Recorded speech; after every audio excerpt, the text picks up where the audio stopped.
I'm about to just spitball a bunch of facts about myself because I feel like I never talk about myself. I know we have a lot of new people here, so let's go. So my mom and dad were separated before I was even 1 year old. My mom is from New York and my dad was from Pennsylvania, so I was born in Pennsylvania. She left because my dad's side of the family struggles with drugs. So she picked up one day, left with me to New York, and we never looked back. I was raised with my mom and my grandma. My grandma is like my best friend. My dad got remarried and had my younger brother. And I also have a stepbrother who actually just had a baby, so technically I'm a fairly new aunt. I was never close with my dad growing up, but I would go there sporadically throughout my year. By the law, I had to. And it was definitely a scary situation because I think when I was younger, I was able to tell that like the way that they were functioning wasn't necessarily normal. And my mom would always get so scared to like let me go there. Living with my mom and grandma was always something that I loved until I would go to school and go back to my friends' houses sometimes and see like a father figure in the house, and I can just kind of acknowledge like something was different about the way that I was raised, and I felt like an outcast. I was very embarrassed that my mom and dad were not together for some reason. I did acting in elementary school, I did acting in middle school, and then I went to high school for acting. I then went to college and graduated with an acting degree. I went to FAU in Boca Raton, and I was always in Miami. I grew up with tough love. My mom and my grandma are not big like hugging people. They're much more like strict, but loving but strict. Like they don't give hugs and stuff like that. So for me, affection is like a very weird thing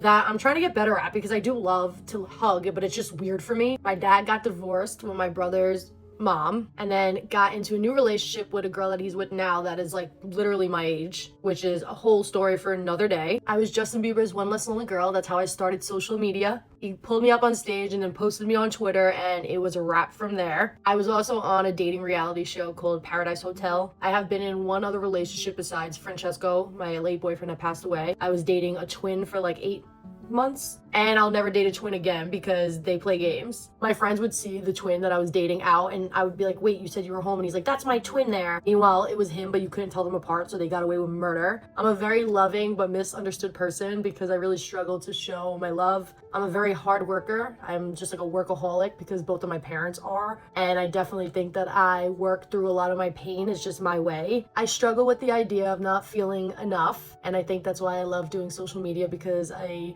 just love to get validation from the world, which is not a good thing, but it's something that I'm working on because validation is supposed to come from within, and that is like my life's journey and my soul's journey. I'm a people pleaser. I like to make people happy, which bites me in the ass sometimes. I'm very weird with girlfriends. I used to be a part of like a big girlfriend group, and I got kicked out of a group chat one day, and it was a very traumatizing experience for me for some reason, and it was very hard for me to trust girls moving forward, but we've come a long way with that, but we're still just a little bit cold. My life is so complex, and there's so much about me that I like struggle to talk about. But yeah, here's a little starter. Okay, love you guys. Bye.